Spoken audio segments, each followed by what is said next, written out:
I get my sound effects for the diaper animations. First, you can do slime squishing sounds.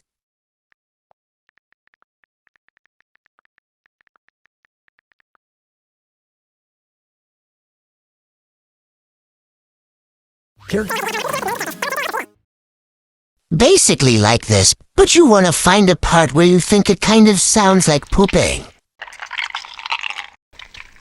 Kinda like this part.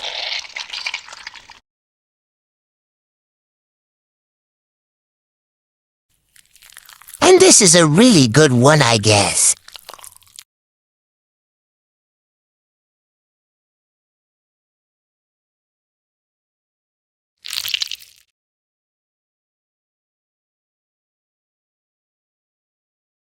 This one is a little good too, I guess.